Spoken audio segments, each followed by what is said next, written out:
Bienvenue à tous dans cette nouvelle vidéo. On se retrouve pour la deuxième analyse du jour sur les Pokémon de la deuxième génération. Et le Pokémon suivant que l'on va faire, c'est donc l'Euphorie. Alors l'Euphorie, pardon, je vais y arriver.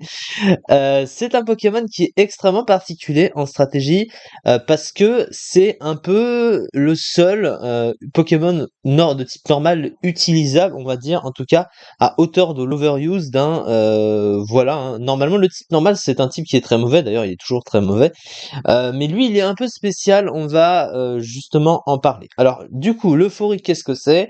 C'est l'évolution de Levénard, Pokémon de la première génération, et ensuite il a obtenu une pré-évolution, Levénard Petit Ravi, hein, en quatrième génération, voilà. Donc voilà, du coup c'est la forme finale évolutive de toute cette famille. Alors l'Euphorie, il a un type normal pur. Alors le type normal, c'est un type mauvais, hein. Pourquoi c'est un type mauvais? Parce que il n'apporte rien en termes de synergie défensive et offensive dans une team. Il a une seule faiblesse au type combat, très gênante. Elle est devenue d'autant plus avec le temps.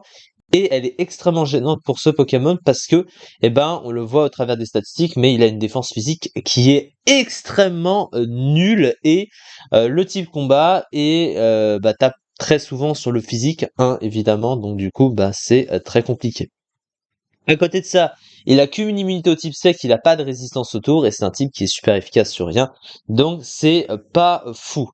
Ses talents, alors on va en parler. Il a tout d'abord Healer, qui veut dire cœur soin, qui fonctionne pas en combat solo, donc on va pas trop en parler.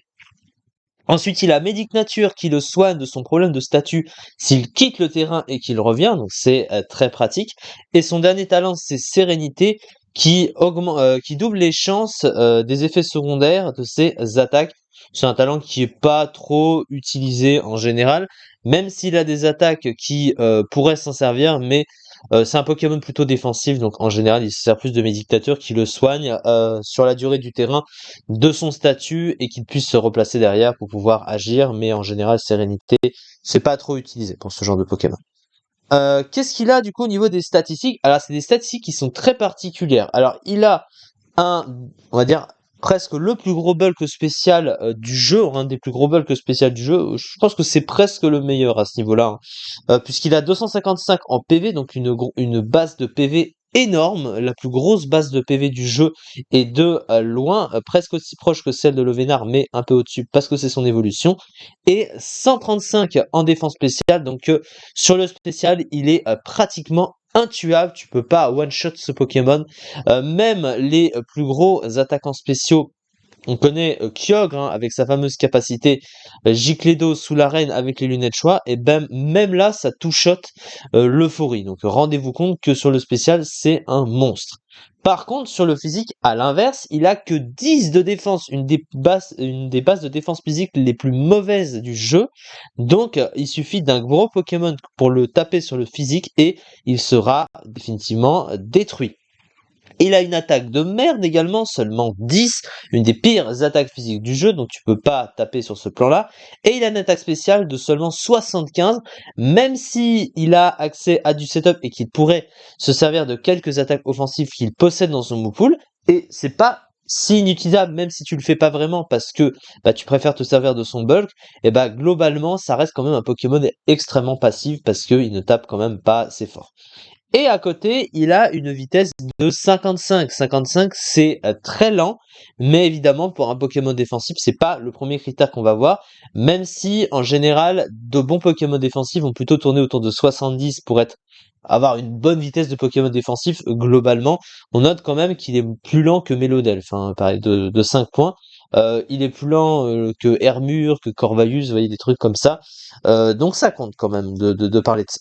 Alors son move pool, il a un excellent move pool qui est quand même relativement complet. Vous voyez qu'il a des attaques offensives autant que des moves de soutien.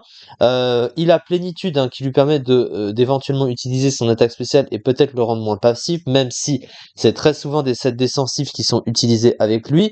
On note qu'il a déflagration, laser glace, tonnerre, bref, il a là une arsenal d'attaques offensives avec le fameux Ball Beam aussi. Mais sur le plan du soutien, c'est beaucoup plus intéressant. Alors, il possède deux moves de soin. Il a Vœu, il a E-Coq, il a Téléport qui lui permet de pivoter, il a Cage Éclair, il a Toxique évidemment, il peut poser les pièges de roc. Donc à ce niveau-là, il est plutôt content. Il a également Reflect et Light Screen, donc il peut poser les écrans. Donc ça c'est évidemment très intéressant aussi. Donc voilà, globalement, il a aussi Heal Bell, hein, il a Glade Soin également. Donc ce Pokémon, il a un très bon move de soutien. Ça en fait un très très bon lead et c'est le meilleur tank spécial du jeu. Et malgré le fait qu'il ait un type qui est quand même très mauvais, comme il est assez neutre, eh bien si t'as pas un bon Pokémon de type combat ou un Pokémon de type combat pour venir sur lui, eh ben tu pourras pas lui faire tellement mal. En tout cas sur le spécial, hein, pratiquement. Enfin globalement plutôt sur le spécial, hein, puisque sur le physique il est beaucoup plus facile à tuer. Stratégique du Pokémon. Alors la meilleure statistique de PV du jeu couplée à une excellente défense spéciale, un talent utile Médic Nature, un très large move pool, défense inexistante et mauvaise vitesse, type normal, médiocre offensivement comme défensivement. Alors il a beau être le meilleur type normal du jeu en dessous de Lubber, hein, puisque des types normaux très bons, si tu enlèves Arceus, c'est le seul.